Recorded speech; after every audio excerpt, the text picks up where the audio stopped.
الحمد لله نحمده ونستعينه ونستغفره ونؤمن به ونتوكل عليه ونعوذ بالله من شرور أنفسنا ومن سيئات أعمالنا من يهده الله فلا مضل له ومن يضلل فلا هادي له ونشهد أن لا إله إلا الله وحده لا شريك له ونشهد أن محمدا عبده ورسوله صلى الله تعالى عليه وعلى آله وأصحابه وبارك وسلم تسليما كثيرا أما بعد فأعوذ بالله من الشيطان الرجيم بسم الله الرحمن الرحيم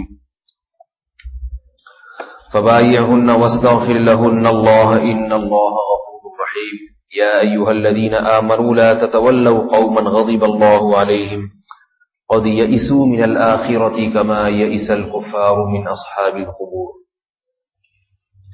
پچھلے درس میں یہ بتایا تھا کہ رسول اللہ صلی اللہ علیہ وسلم بیعت فرماتے تھے۔ یہ بیعت ہر طرح کی ہوتی تھی، جہاد پر بھی اور اعمال صالحہ پر بھی۔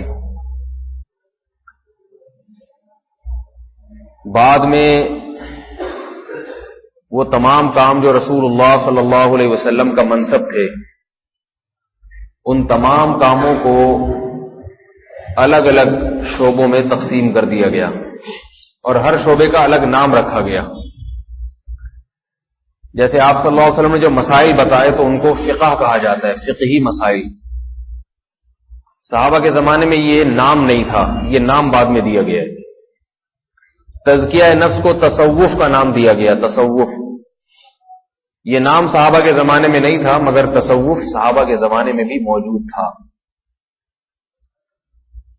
تو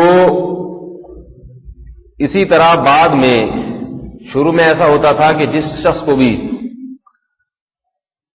اپنا تزکیہ کرنا ہے، دل سے دنیا کی محبت نکالنی ہے، وہ صحابہ کرام کی صحبت میں وقت گزارا کرتے تھے، ان سے علم بھی حاصل کرتے۔ یہ سب چیزیں بیک وقت حاصل ہوتی تھیں ان کو، علم بھی، تزکیہ بھی۔ پھر کوئی مخصوص نہیں ہوتا تھا کہ فلاں کا فلاں سے اصلاحی تعلق ہے، ایسا نہیں تھا، یا فلاں فلاں کے ہاتھ پہ بیعت ہے اور اسی سے رشد و ہدایت کا سلسلہ، ایسا نہیں تھا۔ تبع تابعین کا دور آیا تو یہی سلسلہ چلتا رہا۔ بعد میں جیسے مذاہب فقہا مخصوص ائمہ کی طرف منسوب ہوئے، صحابہ کرام میں تھا کہ جس کو کوئی صورت درپیش ہوتی مسئلے کی، وہ کسی بھی صحابی سے جا کے پوچھ لیا کرتے تھے، جو بھی عالم ہوتے اس وقت۔ لیکن بعد میں اس کی ضرورت محسوس کی گئی کہ امت مختلف مسائل میں بہت زیادہ اختلاف و انتشار کا شکار ہو جائے گی۔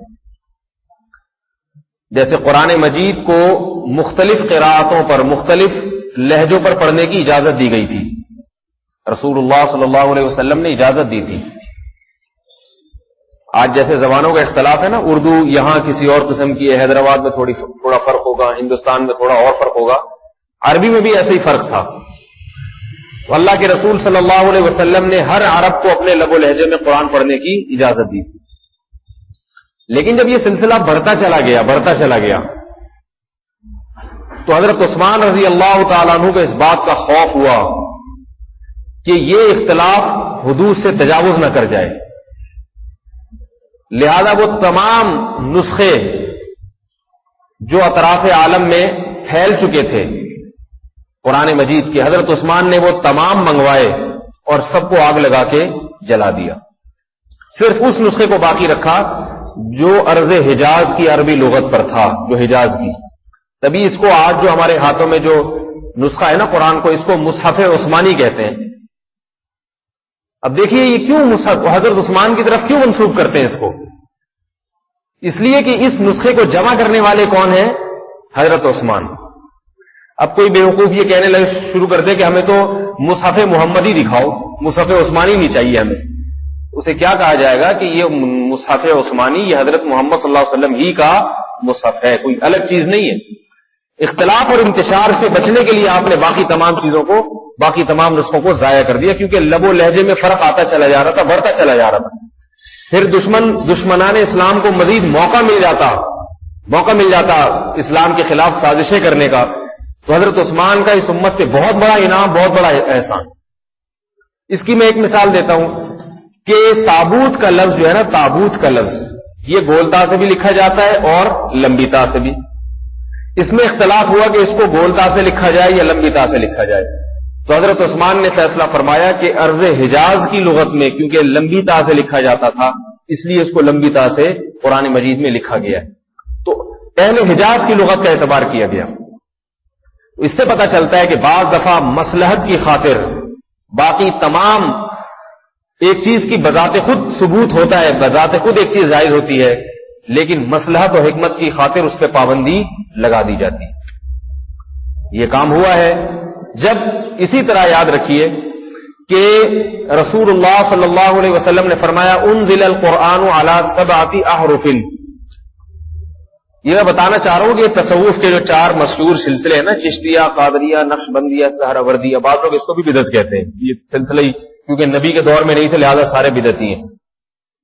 ایسا نہیں ہے، میں اس میں بتاتا ہوں کہ یہ ہے کیا، مختصر، زیادہ لمبی چوڑی تفصیل نہیں، اور اس میں خرابیاں کہاں سے آئی ہیں، گڑبڑے کیا ہیں اور حقیقت کیا ہے۔ اسی میں فقہ پر بھی اعتراض کیے جاتے ہیں، حنفی شافی کہاں سے آ گئے، یہ اعتراضات فقہ پہ بھی کیے جاتے ہیں، یہ اعتراضات تصوف پہ بھی کیا جاتا ہے۔ تو نہ تصوف پہ کیا جانے والا یہ اعتراض درست ہے، نہ فقہ پہ کیا جانے والا یہ اعتراض درست ہے۔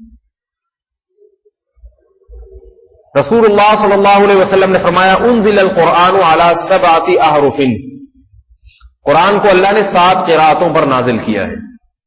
یہ 7 قراتیں کیا ہے؟ محمد صلی اللہ علیہ وسلم نے بسا اوقات ایک ہی آیت کو 2 طریقوں سے پڑھا ہے صحابہ کرام، یہ آپ صلی اللہ علیہ وسلم سے ثابت ہے۔ حضرت عمر رضی اللہ تعالیٰ عنہ نے ایک دفعہ کسی کو قرآن پڑھتے ہوئے دیکھا تو وہ ویسے نہیں تھا جیسے حضرت عمر نے سنا تھا، بہت معمولی اختلاف ہے، ایسا نہیں ہے کہ کہیں آپ یہ سمجھیں کہ ایک دفعہ کوئی اور آئے تھے تو دوسرے قرآن میں کوئی اور، ایسا نہیں ہے۔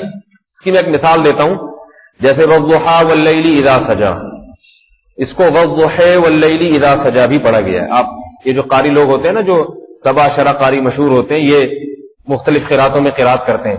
وما هو علی الغیب بظنین، وما هو علی الغیب بظنین، باغ بام ادغی یوم الدین اور ملک یوم الدین، اللہ کے نبی نے دونوں طرح سے اس کی تلاوت کی ہے۔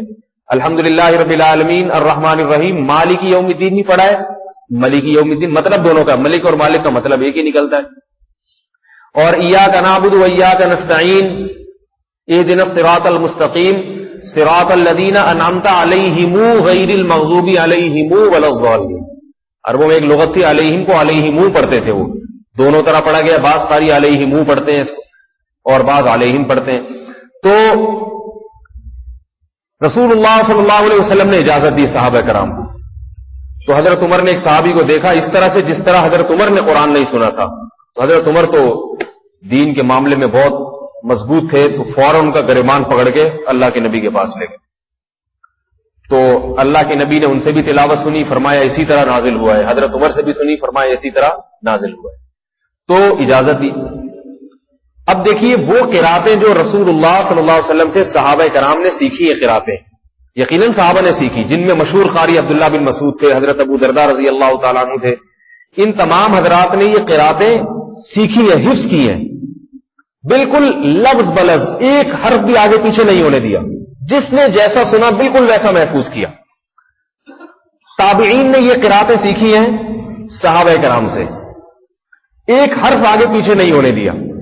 پہلے زمانے میں قرات سیکھی جاتی تھی، آج بھی سیکھی جاتی ہے، کسی قاری سے سیکھی جاتی تھی سینہ بسینہ، اور اس جس قاری سے سیکھتے تھے نا، وہ قاری جس طرح قرآن کو پڑھتے، یہ بعد والے قاری بالکل اسی طرح پڑھتے تھے۔ تو مشہور تھا کہ یہ فلاں کی قرات میں قرآن پڑھتے ہیں، یہ فلاں کی قرات میں قرآن پڑھتے ہیں، یہاں تک کہ یہ سلسلہ چلا ہے آگے۔ اس میں بھی مشہور ترین جو قاری ہے نا، وہ 7 قراء مشہور ہیں، ان میں ایک بھی صحابی نہیں ہے، حالانکہ صحابی سارے قاری تھے، لیکن چونکہ بعد میں جو قراء پیدا ہوئے وہ 7 سلسلوں میں جا کے جمع ہو جاتے ہیں، لہذا ان 7 قراءتوں کو ہر ایک قاری کی طرف منسوب کر دیا جاتا ہے۔ ہم جو قرات پڑھتے ہیں نا، بروایت حفص عن عاصم، یہ قرات کہلاتی ہے، یہ دنیا میں زیادہ مشہور ہوئی۔ اس کو کیا کہتے ہیں؟ امام حفص کی قرات، امام حفص کی قرات۔ اور ایک قرات ہے امام کسائی کی قرات. اب کوئی کہنا شروع کر دے کہ مجھے تو محمد صلی اللہ علیہ وسلم کی قرات دکھاؤ، امام کسائی کی قرات میں نہیں مانتا. امام کسائی تو بہت بعد میں پیدا ہوئے ہیں، امام ابو حفص تو بہت بعد میں پیدا ہوئے ہیں، یہ تو 4 صدی ہجری کی بدعتیں ہیں یا 3 صدی ہجری کی بدعتیں ہیں. ہمیں تو محمد صلی اللہ علیہ وسلم کے زمانے میں جو قرآن تھا وہ دکھاؤ. تو اسے کیا کہیں گے؟ بے وقوف کہیں گے، احمق کہیں گے. کہا جائے گا کہ یہ وہی قرآن ہے جو محمد صلی اللہ علیہ وسلم کے زمانے میں نازل ہوا، آپ پر صلی اللہ علیہ وسلم پر نازل ہوا، لیکن وہ قرآن ہم سے واسطوں کے ذریعے پہنچا ہے، ڈائریکٹ ہم نے محمد صلی اللہ علیہ وسلم سے براہ راست نہیں سنا. تو اس لیے وہ 7 مشہور ترین قاری جو اپنے وقت کے تھے ان کی طرف اس کی نسبت کی جاتی ہے، اور جو قرات جس قاری کی پڑھی جائے تو اس قرات کو اسی قاری کا نام دے دیا جاتا ہے. سمجھ رہے ہیں نا؟ تو مشہور ترین قرات ہیں. اسی طرح یاد رکھیں فقہ کا معاملہ ہے، حدیث کا معاملہ بھی ایسا ہی ہے. حضرت ابو ہریرہ رضی اللہ تعالیٰ عنہ نے بھی حدیث کا نسخہ جمع کیا تھا، امام اوزاعی نے بھی نسخہ جمع کیا، مشہور تابعی ہیں. تو ان تمام حضرات اور بھی بہت سارے حضرات ہیں. تو امام زہری رحمۃ اللہ علیہ کا تو بہت بڑا نام ہے محدثین میں. ان حضرات کے پاس نسخے تھے، احادیث لکھا کرتے تھے یہ، اور رسول اللہ صلی اللہ علیہ وسلم کی احادیث اطراف عالم میں پھیل چکی تھی. تو بعد میں جب یہ کام ہوا ہے کہ تمام کی تمام احادیث کو جمع کیا گیا، جیسے امام بخاری نے جمع کیا، امام ترمذی نے جمع کیا، امام ابو داؤد نے جمع کیا، تو محمد صلی اللہ علیہ وسلم کی ان جمع شدہ حدیثوں کو آج جب ہم منسوب کرتے ہیں تو کسی صحابی کی طرف منسوب نہیں کرتے، بلکہ کس کی طرف؟ امام بخاری کی طرف. یہ بخاری کی حدیث ہے، یہ مسلم کی حدیث ہے، یہ حدیث ابو داؤد کی ہے.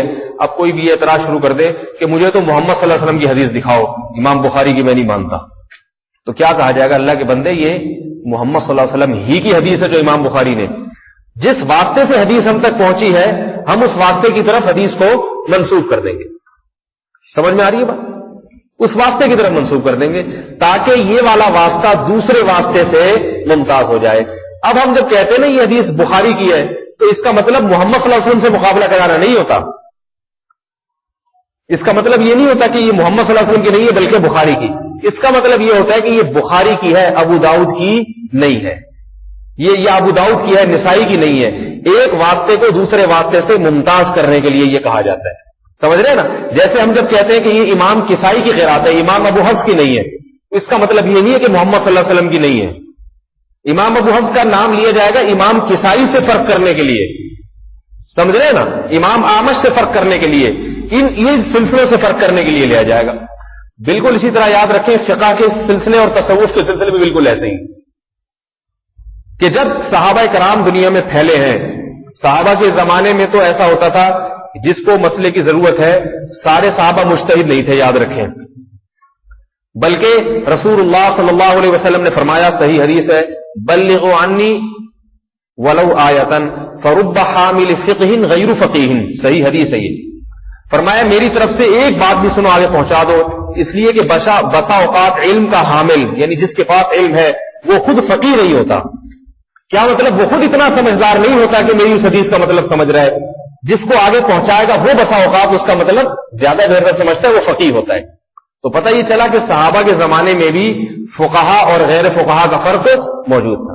ایک تھے حدیث کو جاننے والے اور ایک تھے حدیث کو زیادہ بہتر سمجھنے والے. وہ جانتے بھی تھے اور زیادہ مفہوم سمجھتے بھی تھے. یہ مخصوص صحابہ تھے، ہر ایک نہیں تھا. اللہ کے نبی نے فرمایا حضرت معاذ بن جبل کے بارے میں، اعلمکم بالحلال والحرام، تم میں حلال و حرام کو سب سے زیادہ جاننے والے. عبداللہ بن عباس کو فرمایا اللہم علمہ التاویل، اللہ اسے تفسیر کا علم سکھا. تو مختلف صحابہ ہیں جن کے علم کے معاملے میں فضائل ہیں، مختلف صحابہ کے حفظ حدیث کے معاملے میں فضائل ہیں، مختلف صحابہ کے میدان جہاد میں زیادہ کارنامے ہیں. تو صحابہ کرام میں بھی علم عالم اور غیر عالم کی تفریق بھی تھی. غیر عالم عالم سے مسائل پوچھا کرتے تھے، اور علماء میں بھی فقیہ اور غیر فقیہ کی تفریق تھی. بعض زیادہ فقیہ تھے، بعض ان کی نسبت کم درجے کے فقیہ تھے. تو ایک ایسا نہیں تھا کہ ایک ہی سب کو ایک ہی اس میں شامل کر دیا گیا جیسے آج کل کیا جا رہا ہے.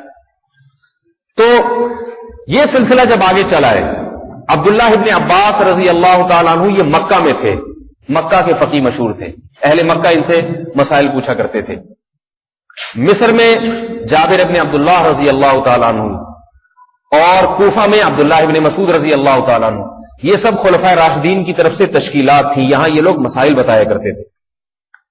تو ایسا نہیں تھا کہ جس کے پاس جو آدمی جو ہے نا وہ خود سے مفتی بن جائے اور کچھ حدیثیں یاد کر کے لوگوں پہ اس کو فٹ کرنا شروع کر دے، جیسے آج کل ہو رہا ہے. ایک حدیث یاد کر لی بخاری کی، ایک وہاں سے ابو داؤد کی یاد کر لی، اور اس خود بخاری میں دیکھی بھی نہیں ہوتی، کہیں سے ترجمہ پڑھا بخاری رواہ البخاری لکھا ہے، اور وہ اب علماء کے خلاف نہ اس کو دیکھو فقہ حنفی میں یہ لکھا ہے، حدیث میں یہ لکھا ہے، امام حنیفہ غلط کہتے تھے، فلانی حدیث صحیح کہتی تھی.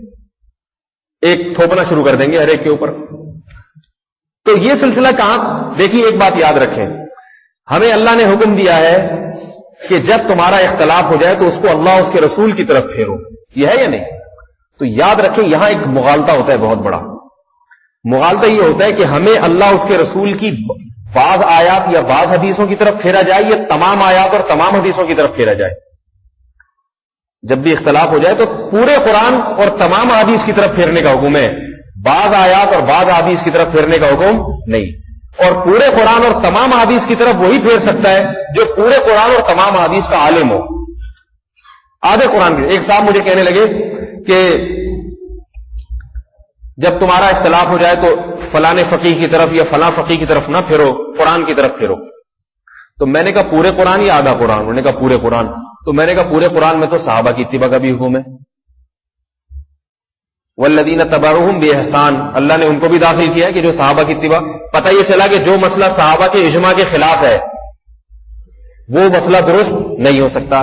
قرآن میں تو یہ بھی آتا ہے وَيَتَّبِعْ غَيْرَ سَبِيلِ الْمُؤْمِنِينَ نُوَلِّهِ مَا تَوَلَّى، جو مومنین کے راستے کو، اور مومنین سے مراد صحابہ کرام ہے سب سے پہلے، جو مومنین کے راستے کو، صحابہ کے راستے کو چھوڑ کے کہیں اور کی طرف جائے گا، ہم اس کو جہاں وہ جائے گا جہنم کی طرف اس کو پھینک دیں گے، اسی میں جانے دیں گے، ہم گمراہ ہونے دیں گے. تو پتہ یہ چلا کہ پورے قرآن میں صحابہ کرام بھی داخل ہے. پھر پورے قرآن میں فقہاء کرام کی اتباع بھی داخل ہے. قرآن کے الفاظ ہے وَأَنزَلْنَا إِلَيْكَ الذِّكْرَ، اے نبی ہم نے آپ پر اس قرآن کو نازل کیا لِتُبَيِّنَ لِلنَّاسِ، تاکہ آپ لوگوں کو سب کو بیان کر دیں کھول کھول کے. نبی کا بیان کرنا کیا کہلاتا ہے؟ حدیث. تو پتہ چلا کہ قرآن پر عمل حدیث پر عمل کے بغیر ممکن نہیں ہے. اور پھر آگے فرمایا وَلَعَلَّهُمْ يَتَفَكَّرُونَ، اس کے بعد یہ بھی غور و فکر کریں گے. غور و فکر وہی کرتا ہے جس کے پاس قرآن اور حدیث کا کامل علم ہوتا ہے، ورنہ آدھا غور و فکر ہو سکے گا، کامل غور و فکر نہیں ہو سکتا. اور پھر غور و فکر کی صلاحیت بھی ہو اس میں. تو پورے قرآن کو لو میرے بھائی، آدھی آدھی آیتیں کہیں وہاں سے اٹھا لی، کوئی وہاں سے اٹھا کے سب پہ منطبق کرنا شروع کر دی، یہ غلط طریقہ ہے. جیسے ہمارے یہ جو آج کل کے رافضی لوگ ہیں نا، شیعہ لوگ، یہ کیا کہتے ہیں؟ متع کو جائز قرار دیتے ہیں قرآن مجید کی آیت سے. وہ کہتے ہیں کہ فَمَسْتَمْتَعْتُمْ بِهِ مِنْهُنَّ فَآتُوهُنَّ أُجُورَهُنَّ فَرِيضَةً، کہ جس عورت سے تم فائدہ اٹھاؤ تو اس کو اس کی اجرت دے دو. اب بس اتنی سی آیت پیش کریں گے، کہہ رہے اس کا مطلب ہے دیکھو فائدہ اٹھا کے اجرت دینا جائز ہے، جیسے ایران میں ہوتا ہے. تو اللہ کے بندو یہ پوری آیت دیکھو، پھر دیکھو صحابہ کرام نے اس پر کیسے عمل کیا. یہ آیت نازل ہوئی ہے نکاح کے بارے میں، شادی کے بارے میں، اور یہاں اجرت سے مراد مہر ہے. اور آگے الفاظ محسنین غیر مسافحین ولا متخذی اخدان، نکاح کرنے کی نیت سے یہ کام کرو، تم گرل فرینڈ بنانے کے لیے یہ کام نہ کرو. تو یہ تو قرآن میں صاف الفاظ ہیں. پھر صحابہ کرام نے اس پر کیسے عمل کیا؟ حضرت عمر نے اعلان کیا تھا جس نے متع کیا میں اسے پتھروں سے مار کے ہلاک کر دوں گا. کسی ایک صحابی نے بھی حضرت عمر کے اس فیصلے پر اعتراض نہیں کیا. صحابہ کرام کا اجماع ہو گیا اس بارے میں. تو جو آدمی صحابہ کرام کے راستے کو نہیں مانتا وہ بھی قرآن کو نہیں مانتا، خواہ وہ کتنا ہی دعویٰ کرے. تو یہاں بھی یہ بات یاد رکھیے کہ صحابہ کے دور میں تو ایسے تھا، جو چاہتا جس سے چاہتا مسائل پوچھ لیتا. تابعین کا دور آیا، تبع تابعین کا دور آیا، یہی سلسلہ چلتا رہا. لیکن امت کے علماء نے دیکھا کہ صحابہ میں بھی اختلاف تھا مسائل کے معاملے میں، تابعین میں بھی تھا، تبع تابعین میں بھی تھا. امت کے علماء نے دیکھا کہ یہ اختلاف پھیلتا چلا جا رہا ہے اور لوگوں میں خواہش نفسانی اور نفس پرستی پھیلتی چلی جا رہی. جب تک تقویٰ ہوتا ہے تو انسان اپنی خواہشات کی اتباع نہیں کرتا کہ بس جہاں جس مفتی سے آسانی ملے گی میں اس سے فتویٰ لوں گا.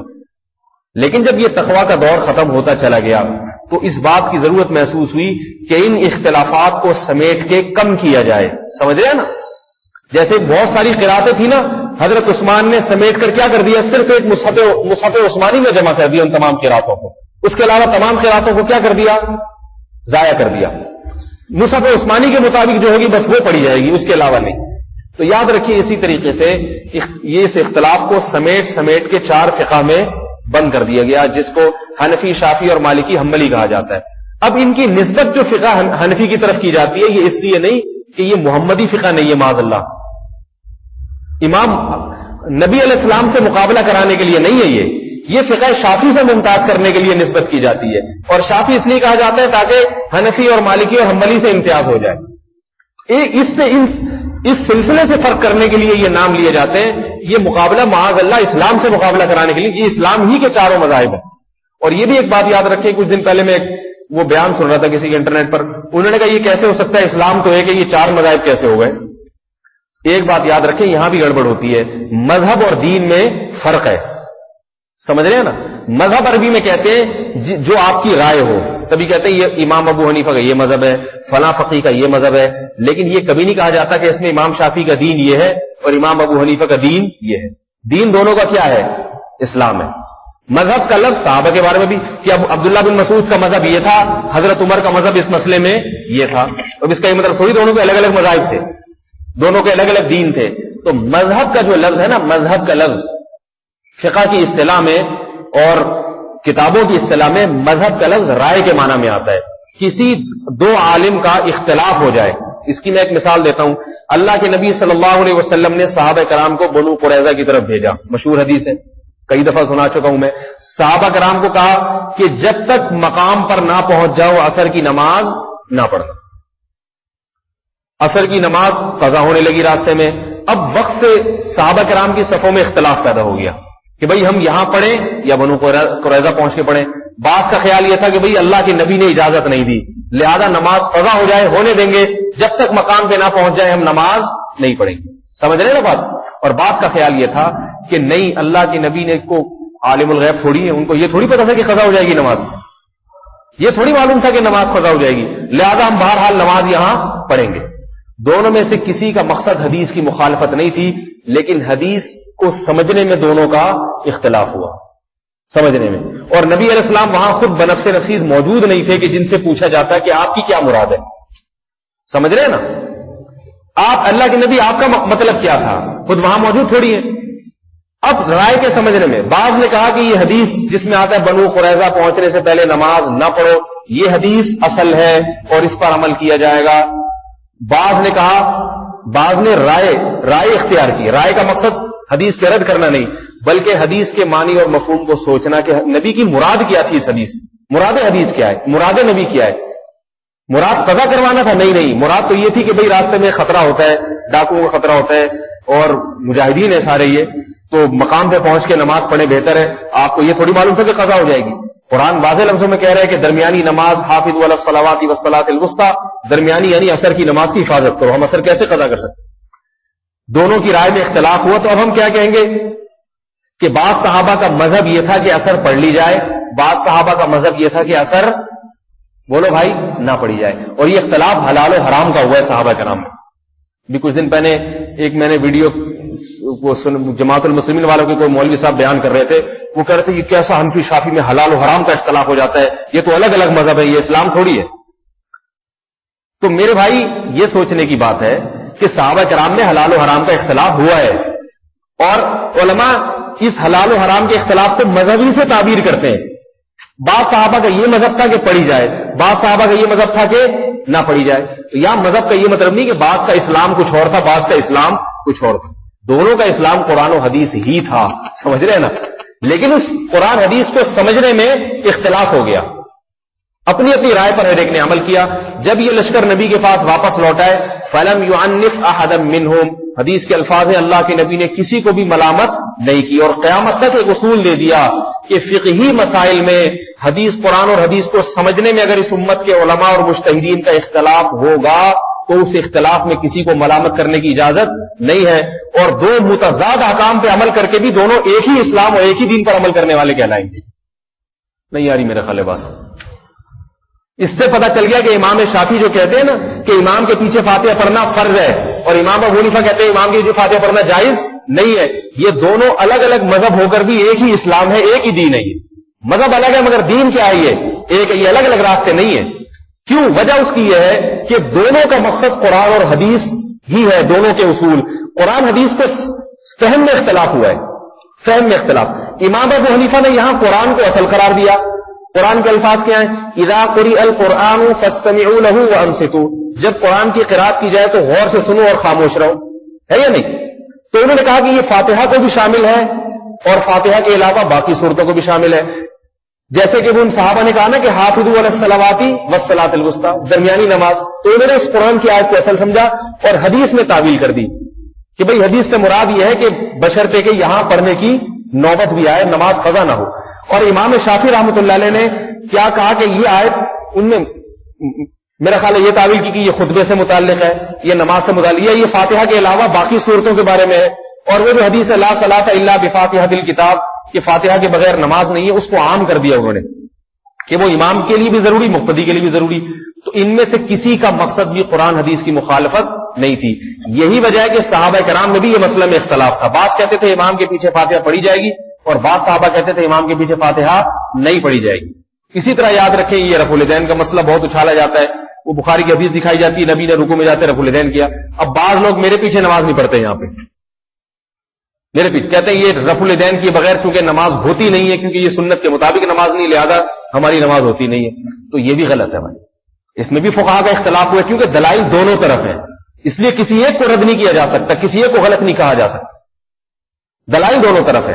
ایک طرف بخاری کی حدیث ہے یقیناً کہ نبی نے رکوع میں جاتے ہیں رفع الیدین کیا ہے، لیکن یاد رکھیں دوسری طرف ترمذی کی حدیث ہے جس میں عبداللہ بن مسعود نے فرمایا کہ میں تمہیں ایسی نماز پڑھ کے نہ بتاؤں جیسے نبی نے پڑھی، اور علامہ ناصری البانی نے اس حدیث کو صحیح قرار دیا ہے۔ دونوں طرف صحیح حدیثیں، اور یہ کوئی اصول نہیں ہے کہ بخاری کی حدیث کو ترمذی پر مقدم کیا جائے گا۔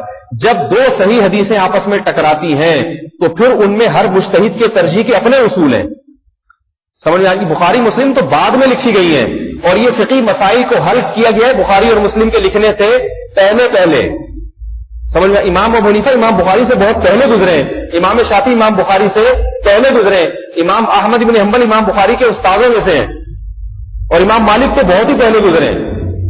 تو ان حضرات نے جو احادیث کو سامنے رکھ کر اس کے بارے میں جو رائے قائم کی ہے اس میں بہت ساری چیزوں کا ملحوظ رکھا گیا ہے، کون سی کتاب اللہ کے موافق، پھر صحابہ کے اعمال کو بھی دیکھا گیا۔ میں خدا نخواستہ رفع الیدین پہ رد کرنا مقصد نہیں ہے، رفع الیدین کرنے والے ایک امت کا بہت بڑا طبقہ ہے، میں صرف ایک عذر کے طور پر کہ امام ابو حنیفہ جو رفع الیدین کے نئی قائل ہے اور احناف جو رفع الیدین نہیں کرتے اس کی بھی بڑی مضبوط دلیل ہے۔ فی الحال صرف ایک سمجھیے کیونکہ یہ میرا موضوع نہیں ہے، امام ترمذی رحمۃ اللہ علیہ امام بخاری کے شاگرد ہیں۔ کس کے شاگرد ہیں؟ اور بڑے شاگردوں میں سے ایک شاگرد ہیں، وہ بہت ساری حدیث امام بخاری سے نقل کی انہوں نے اپنی کتاب میں۔ تو امام ترمذی رحمۃ اللہ علیہ نے رفع الیدین کرنے کی حدیث بھی ذکر کی اور نہ کرنے کی بھی۔ جب کرنے کی حدیث ذکر کی ہے نا تو اس میں فرمایا کہ بعض اصحاب نبی کا یہی عمل ہے۔ کس کا؟ بعض صحابہ کا۔ لیکن جب رفع الیدین نہ کرنے کی حدیث ذکر کی ہے تو آگے لکھا ہے وہ بھی یقول غیر واحد من اصحاب النبی صلی اللہ علیہ وسلم، بہت سارے صحابہ کا یہی مذہب ہے کہ رفع الیدین نہ کرنا سنت ہے۔ سمجھ میں آ رہی ہے بات؟ میرا مقصد رفع الیدین کرنے والوں پہ طنز نہیں ہے، یہ پہلے ذہن میں رکھیں۔ ہم اور آپ ہوتے کون ہیں جو فقہا کے درمیان فیصلہ کریں کہ امام شافعی نے صحیح کہا امام حنیفہ نے، ہماری وہ اوقات نہیں ہے۔ سمجھ میں آ رہی ہے بات؟ میں صرف ایک عذر بیان کر رہا ہوں کہ امام ابو حنیفہ کا مقصد قطعاً قرآن حدیث کی مخالفت نہیں ہے، دلائل ہر ایک کے پاس ہوتے ہیں، بس ایک آدمی اپنے مطلب کی دلیل کو جب عوام پہ ٹھوسنا شروع کر دے نا اور دوسرے کا اعتبار ہی نہ کرے، اس سے پھر فسادات پیدا ہوتے ہیں، اس سے پھر لڑائیاں پیدا ہوتی ہیں، اس سے پھر ایک دوسرے کے بارے میں دل تنگ ہوتا ہے، پھر قواریت بڑھتی ہے، یہ چیز ہوتی ہے جو ختم ہونی چاہیے۔ سمجھ میں آ رہی ہے بات؟ یہ چیز ختم ہونی چاہیے۔ تو میں یہ عرض کر رہا تھا کہ ہر ایک کے پاس دلائل ہیں، تو اب یہ دونوں باتیں الگ الگ مذہب ہو کر بھی ایک ہی دین ہے، ایک ہی اسلام ہے، کیونکہ اسلام میں اس کی گنجائش دی گئی ہے، ایسے اختلاف کی گنجائش دی گئی ہے۔ پھر اس اختلاف کو ختم کرنے کی کوئی صورت ممکن نہیں ہے ہمارے لیے۔ بعض بڑے آرام سے کہہ دیتے ہیں کہ نہیں فردوہ الی اللہ والرسول، اللہ اس کے رسول کی طرف لوٹاؤ۔ اسی طرح ایک صاحب تھے جماعت المسلمین سے ان کا تعلق تھا، مجھے کہنے لگے کہ جب اختلاف ہو جائے تو اللہ اس کے رسول کی طرف لوٹاؤ، امام ابو حنیفہ سے امام شافعی سے کیوں پوچھتے ہو؟ میں نے کہا ٹھیک ہے، اللہ اس کے رسول کی طرف لوٹا دیا، اس کے بعد بھی اگر اختلاف ہوا پھر؟ تو انہوں نے کہا نہیں پھر نہیں ہوگا۔ میں نے کہا ہوا ہے، صحیح ہے نا؟ یہ جو فقہاء کرام کے جتنے اختلافات ہیں نا، امام شافعی امام ابو حنیفہ امام مالک، یہ سارے اختلافات قرآن حدیث کی طرف پھیرا، بہت ساری چیزوں میں اتفاق ہو گیا اور بہت ساری چیزوں میں رائے کے اختلاف کی وجہ سے اختلاف ہو گیا. اب دوبارہ کیسے لوٹائیں اس کو قرآن حدیث کی طرف؟ لوٹانے کے بعد اختلاف بہت ساری چیزوں میں سامنے آئے. جیسے وہ صحابہ کرام جن کو بنو قریظہ کی طرف بھیجا تھا، انہوں نے قرآن حدیث کی طرف لوٹایا، پھر بھی اختلاف ہوا نہیں ہوا. بہت ساری چیزوں میں اتفاق ہو جاتا ہے اور بعض چیزوں میں رائے کے اختلاف کی وجہ سے اختلاف ہو جاتا ہے. بہت ساری چیزوں میں اتفاق بھی ہو، ایسا نہیں کہ سب ہر چیز میں اختلاف ہے. اسلام کے کل کتنے ارکان ہیں؟ 5. اس میں کوئی اختلاف ہے کسی کا؟ کتنی نمازیں فرض ہیں؟ 5. کوئی اختلاف ہے کسی کا؟ اور رکعتوں میں بھی کوئی اختلاف نہیں. اس میں بھی کوئی اختلاف نہیں کہ سب نے سورہ فاتحہ پڑھنی بھی ہے امام نے، جب اور قرات بھی کرنی، اور منفرد نماز پڑھ رہا ہو تو سب پڑھیں گے. اس میں بھی کوئی اختلاف نہیں. سب کا اتفاق ہے قیام کے بعد رکوع آتا ہے، رکوع کے بعد قوما آتا ہے، اس کے بعد سجدہ آتا ہے. رکوع میں سبحان ربی العظیم پڑھنا ہے. آپ سعودی عرب چلے جائیں وہاں بھی رکوع میں سبحان ربی العظیم پڑھا جاتا ہے. آپ دمشق چلے جائیں وہاں بھی سجدے میں سبحان ربی الاعلیٰ پڑھا جاتا ہے. سب نماز ایک ہی طریقے سے ختم کرتے ہیں. دائیں طرف السلام علیکم ورحمۃ اللہ، پھر بائیں طرف. بہت ساری چیزیں میرے بھائی اتفاقی بھی ہیں، بلکہ حقیقت یہ کہ اتفاقی چیزیں بے پناہ ہیں، بہت زیادہ ہیں. اختلافی اس کے مقابلے میں بہت ہی تھوڑی ہیں. لیکن اس اختلاف کے باوجود ان کو مذاہب کہا جائے گا، مختلف دین نہیں کہا جائے گا. سمجھ میں آ رہی ہے؟ اور یہ ختم کرنا ممکن نہیں ہے، کیونکہ جو چیز صحابہ کرام کے زمانے میں مختلفی بن گئی اور صحابہ کے زمانے سے لے کے آج تک مختلفی اختلافی چلی آ رہی ہے، اس کو باقی رکھنے میں شریعت کی کوئی حکمت اور مصلحت ہے. اس کو ختم کرنے میں حکمت اور مصلحت اگر ہوتی تو اللہ اسی وقت ختم فرما دیتے. تو بڑی حکمتیں ہوتی ہیں. کیا ہوتی ہے وہ حکمتیں؟ وہ بھی وقت نہیں ہے کیونکہ میرا مقصد بھی تصوف کے سلسلے جلدی جلدی ان کو واضح کرنا ہے کہ وہ کیا تھے. تو بہرحال اس اختلاف کو باقی رکھنے میں حکمت ہے. اب ہم اگر امت کو متحد کرنا چاہتے ہیں تو اس اتحاد کا طریقہ یہ نہیں ہے کہ اپنی رائے عوام پہ اور ہر دوسرے پہ، دوسرے مسلک والے پہ ٹھوسنا شروع کر دیں. اس کا طریقہ یہ کہ بھائی ٹھیک ہے، دونوں رائے ہیں فقہاء کرام کی، آپ کسی کو بھی فالو کر لیں، کسی پہ بھی چل لیں، انشاءاللہ قیامت کے دن آپ کی نجات ہو جائے گی. کیونکہ قرآن کیا کہہ رہا ہے؟ وَاتَّبِعْ سَبِيلَ مَنْ أَنَابَ إِلَيَّ. ایک صاحب یہ آج پڑھ رہے تھے، اتَّبِعُوا مَا أُنزِلَ إِلَيْكُم مِّن رَّبِّكُم. اللہ نے جو کچھ تمہاری طرف نازل کیا اس کی اتباع کرو، جو نازل کیا ہے اس کی اتباع کرو. ابو حنیفہ، شافعی اور ان فقہا کی اتباع نہ کرو. تو مجھے خیال آیا کہ یہ بھی ادھوری اتباع ہو رہی ہے. قرآن نے کہا نا جو میں نے نازل کیا اس کی اتباع کرو، تو اس سے بھی پورا قرآن مراد ہے آدھا مراد ہے؟ پورے قرآن کے جواب دیکھیں گے تو پورے قرآن میں یہ بھی ہے وَاتَّبِعْ سَبِيلَ مَنْ أَنَابَ إِلَيَّ، جو میری طرف متوجہ ہے اس کے راستے پر چلو. تو پتہ یہ چلا کہ قرآن پر عمل کرنا اس وقت تک ممکن نہیں ہے جب تک ان فقہا کے راستے پر نہ چلا جائے جو قرآن پہ چل رہے ہیں. سمجھ میں آ رہی ہے بات؟ ان فقہا یہ ضروری ہے کہ اگر کسی فقیہ کے بارے میں یہ 100% یہ ثابت ہو جائے کہ اس نے غلطی کی ہے تو پھر اس کی رائے پر عمل کرنا جائز نہیں ہے کیونکہ وہ معصوم ہے. لیکن یہ ثابت ہو جائے، اور یہ ثابت کرنا آسان کام نہیں ہے. یہ فقہا یہ کام پہلے کر چکے ہیں. تبھی آپ دیکھیں کئی مسائل ایسے ہیں جس میں امام ابو حنیفہ کے قول پہ امت نے فتوا نہیں دیا. اب وہ بھی لے کے لوگ تھوکتے رہتے ہیں. ابھی میں جماعت المسلمین والے ایک بزرگ ہیں، ان کا کلپ وہ سن رہا تھا بیان. انہوں نے پورے بیان میں ایک بات کی، امام ابو حنیفہ فرماتے ہیں 2.5 سال تک عورت بچے کو دودھ پلا سکتی ہے. حنفی سارے اسی پہ فتوا دیتے ہیں، حالانکہ قرآن کہہ رہے 2 سال تک دودھ پلاؤ. اب پورا زور لگا دیا انہوں نے. ان کو یہ نہیں پتا کہ کوئی حنفی اس پہ فتوا نہیں دیتا. صحیح ہے؟ سارے حنفی علماء یہی کہتے ہیں کہ 2 سال کے بعد دودھ پلانا حرام ہے. سب ماشاءاللہ اکثر یہاں شادی شدہ ہیں، سب یہ مسئلہ جانتے ہیں. سب اپنے گھروں میں بیگموں کو کیا سمجھاتے ہیں؟ تو 2 سال سے پہلے تو اتنا مشہور و معروف ہے. لیکن اس کو لے کے یہاں امام حنیفہ کے قول پہ فقہاء احناف نے فتوا دیا ہی نہیں ہے کیونکہ قرآن کے ظاہر کے خلاف ہے.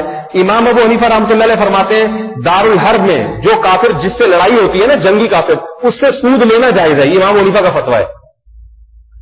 لیکن آپ کسی حنفی مفتی سے پوچھ لیں، وہ کہے گا کسی سے بھی سود لینا جائز نہیں ہے. اس بارے میں علماء احناف نے امام ابو حنیفہ کے قول پہ فتوا نہیں دیا. سمجھ میں آ رہی ہے بات؟ نہیں آ رہی میرا خیال ہے بات سمجھ. نہیں دیا فتوا فقہاء احناف نے، اور آج سے نہیں بہت پہلے سے فتوا نہیں دے رہے. تو یہ کام فقہا ہم سے زیادہ اچھی طرح سے کر سکتے ہیں کہ کس قول پہ فتوا دینا ہے اور کس پہ فتوا نہیں دینا. ایک اور مثال دیتا ہوں، امام ابو حنیفہ کے نزدیک یہ عقیقہ کرنا جو ہے نا، جو ہم بچوں کا عقیقہ کرتے ہیں 2 بکرے، یہ منسوخ ہے. لیکن سارے احناف عقیقے کرتے ہی کرتے. صبح و شام کتنے حضرت 7واں دن ہے، بال بچے کے سر پہ اس طرح پھیر کے بال کدھر پھینکوں، مسئلہ پوچھ. بکرا ایک بھی کافی ہے، 2. اسی وجہ سے کہ یہاں امام ابو حنیفہ کے قول پہ فقہاء نے فتویٰ نہیں دیا. امام حنیفہ رحمۃ اللہ علیہ کا قول ہے کہ نماز استسقاء جو ہے نا، جو بارش میں 2 رکعتیں میدان میں جا کے پڑھی جاتی ہیں، امام حنیفہ کے نزدیک جب بارش نہ ہو رہی ہو تو نماز اس میں مشروع نہیں ہے، بلکہ صرف توبہ استغفار ہے. ہر آدمی اپنے طور پہ نماز پڑھ کے توبہ کرے، جماعت نہیں ہے. لیکن سارے احناف یہ فتویٰ دیتے ہیں کہ نماز استسقاء سنت عمل ہے، کیونکہ صاحبین کا فتویٰ ہے اور اس پر حدیث صحیح موجود ہے. سمجھ میں آ رہی ہے بات؟ اور بہت سارے مسائل ہیں قضا سے متعلق. عدالتی نظام جتنے ہیں اس میں احناف کا ایک اصول ہے کہ امام ابو یوسف کے قول پہ فتویٰ دیا جائے گا، عدالتی نظام میں امام ابو حنیفہ کے قول پہ فتویٰ نہیں دیا جائے گا. یہ قانون ہے، باقاعدہ لا ہے فقہ حنفی میں. کیوں؟ اس لیے کہ امام ابو یوسف باقاعدہ عملی طور پر جج بنے، قاضی، دنیا کے سب سے بڑے جج تھے اس وقت کے. ان سے بڑا جج آج تک کوئی پوری امت کا نہیں بنا. ان کو اسی وجہ سے قاضی یوسف کہا جاتا ہے، قاضی ابو یوسف. اس وقت کی جتنی اسلامی دنیا تھی اس کے سب سے بڑے جج تھے امام ابو یوسف. تو چونکہ کئی سال انہوں نے عدالتی فیصلے کیے ہیں، تو ہدایت میں لکھا ہے کہ جو معائنہ ہوتا ہے نا، تجربہ ہوتا ہے، وہ خبر کی طرح نہیں ہوتا. امام ابو یوسف کو عدالتی فیصلوں کا تجربہ نہیں ہے، لہذا ان کی رائے اس میں زیادہ معتبر نہیں سمجھی جاتی. امام ابو یوسف کی رائے پہ فتویٰ دیا جاتا ہے. تو جو چیز ہے نہیں اس کو انٹرنیٹ پہ کلپ بنا کے عوام کو ورغلانا کہ دیکھو امام حنیفہ کی ایسی اندھی تخلیص، زمین آسمان ادھر سے ادھر ہو جائے، امام حنیفہ کون ادھر سے ادھر نہیں ہوتا. بھائی ہوتا ہے، اس سے کئی جگہ ہو رہا ہے، لیکن صرف بات اتنی ہے کہ اس میں عوام کو خود سے فیصلے کرنے کی اجازت نہیں. یہ فقہاء کا کام ہے، فقہاء اس پہ فیصلہ کرتے ہیں. پھر بعض دفعہ ضرورت اور حاجت کی بنیاد پہ بھی فیصلہ کیا جاتا ہے. امام ابو حنیفہ کا مذہب یہ ہے، بلکہ امام ابو یوسف کا بھی یہی مذہب، امام محمد کا بھی یہی مذہب، سارے فقہاء احناف کا یہ مذہب ہے کہ اگر کوئی عورت، اس کا شوہر گم ہو جائے، لاپتہ ہو جائے، تو عورت 99 سال انتظار کرے گی. کتنے سال؟ اس سے پہلے اس کا نکاح کہیں اور نہیں کرا سکتی. اب یہاں جب علماء احناف نے دیکھا کہ امام ابو حنیفہ کے پاس اس کی کوئی صحیح دلیل نہیں ہے، ہوتی تو کتابوں میں لکھی ہوتی، کوئی حدیث نہیں ہے، کسی کے پاس بھی نہیں ہے. اس بارے میں احادیث کیا ہیں؟ خاموش. کہ شوہر لاپتہ ہو جائے تو کیا کرنا ہے، اس بارے میں روایات کیا ہیں؟ خاموش. تو امام حنیفہ نے قیاس کیا کہ بھئی 99 سال میں 100% یقین ہو جائے گا کہ مر گیا ہے، ٹھیک ہے نا، 100%، لہذا پھر کہیں اور شادی کر سکتی ہے. لیکن بات یہ ہے کہ جہاں اس کا یقین ہوگا کہ یہ بھی مر چکی ہوگی اس وقت، ٹھیک ہے نا، یہ بھی مر چکی ہوگی. یہاں فقہاء احناف نے امام ابو حنیفہ، امام ابو یوسف، امام محمد کے قول پہ فتویٰ نہیں دیا، کیونکہ اس میں عورت کا بہت زیادہ نقصان تھا. لہذا ہندوستان میں علماء سر جوڑ کے بیٹھے، انہوں نے اس مسئلے میں امام مالک رحمۃ اللہ علیہ کے قول پہ فتویٰ دیا. وہ فتویٰ کیا ہے کہ بھئی 4 سال تک انتظار کیا جائے گا، عدالت میں عورت مقدمہ کر دے، 4 سال انتظار کرے گی، اس کے بعد عدالت اس کی موت کا فیصلہ کر دے گی اور عورت کی کہیں اور شادی کرا دی. اور اسی پر عمل ہو رہا ہے. تو بعض چیزوں کی غلط تعبیر کی جاتی ہے جس سے لیکن یہ کام کہ کہاں کس کے قول پہ فتویٰ دینا ہے، کس کی دلیل مضبوط ہے، یہ فقہاء اور علماء کا کام ہے، یہ عام آدمی کا کام نہیں. عوام کو چاہیے کہ علماء کی اتباع کریں مسائل. سمجھ میں آ رہی ہے بات؟ تو اسی طرح تصوف کے سلاسل ہیں کہ وہ باطنی ترقی کے لیے جو بزرگان دین مشہور ہوئے اس کام میں، ان بزرگوں کی طرف اس سلسلے کی نسبت کر دی جاتی ہے. سمجھ میں آ رہی ہے نا بات؟ اس سے وہ 4 مشہور سلسلے وجود میں آئے. تو یہ بھی سارے وہی ہیں، وہی چیزیں جو محمد صلی اللہ علیہ وسلم نے جن چیزوں کی تلقین کی ہے. البتہ ان صوفیہ کرام کی اصطلاحات اپنی ہے، وضع کردہ اصطلاحات میں کوئی بھی اپنی کسی چیز کو ٹرمینالوجی کہتے ہیں نا اس کو انگلش میں، تو اصطلاحات کوئی بھی ہو سکتی ہیں. ہاں یہ ضرور ہے کہ فقہ میں اتنی گڑبڑ نہیں ہوئی ہے جتنی تصوف میں ہوئی ہے. تصوف میں مبالغہ آرائیاں بدعات بے شمار ہوئی ہیں. آج تصوف کے جو 4 سلسلے ہیں نا، ان میں سارے نہیں، اکثر بدعتی ہیں. سمجھ میں آئیے بات؟ اکثر سے مراد ان سلسلوں سے وابستہ لوگوں میں، وابستہ صوفیہ کرام میں اکثر صوفیہ کرام کیا ہیں؟ بدعتی ہیں. بہت تھوڑے سے صحیح رہ گئے ہیں، باقی کیا ہے حساب کتاب گڑبڑ. آپ جائیں نا خانقاہ پہ لکھا ہوگا چشتیہ قادریہ خانقاہ، ٹھیک ہے، لوگ سمجھتے ہیں یار وہ شیخ عبد القادر گیلانی رحمۃ اللہ علیہ کے منصوب ہیں، یہ تو پتہ نہیں کدھر. حالانکہ شیخ عبد القادر گیلانی اگر آ کے دیکھ لیں تو ٹھکائی مار مار کے بھگائیں ان کو کہ یہ کیا کر رہے ہیں. تو تصوف کی حقیقت کیا ہے؟ باطن کی اصلاح کی جائے، باطن کی اصلاح، اور اس کے لیے کسی بزرگ سے تعلق قائم کیا جائے جس کا اللہ سے گہرا تعلق. بس یہ ہے، یہ سلسلہ ہمیشہ سے چلتا ہے. امام ابن تیمیہ رحمۃ اللہ نے اس کی جو ہے نا تاکید کی ہے، بعد میں فقہاء کرتے چلے آئے ہیں. یہ والا تصوف جو بدعات و خرافات سے پاک اور صاف ہو، یہ تصوف تو جائز ہے.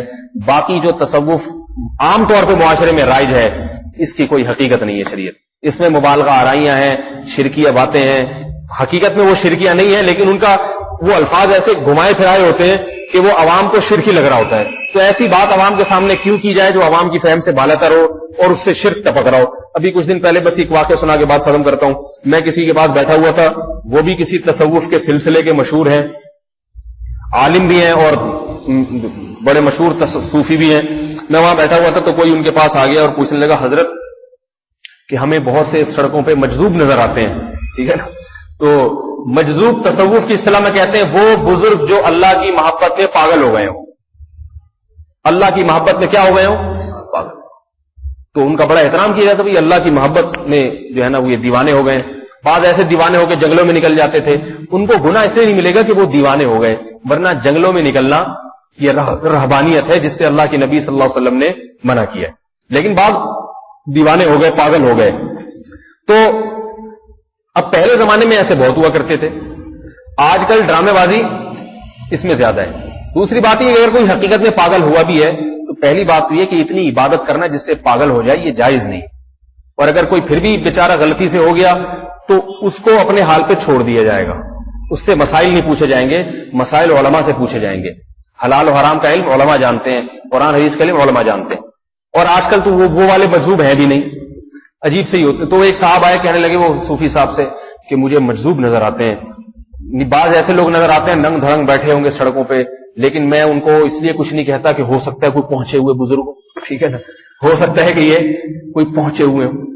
تو وہ کہہ رہے تھے ہاں اچھا یہ جو پوچھنے والے تھے نا یہ بھی کوئی حکومت کی کوئی نمائندے تھے، کوئی ناظم وازم ہوتے ہیں نا اس ٹائپ کے.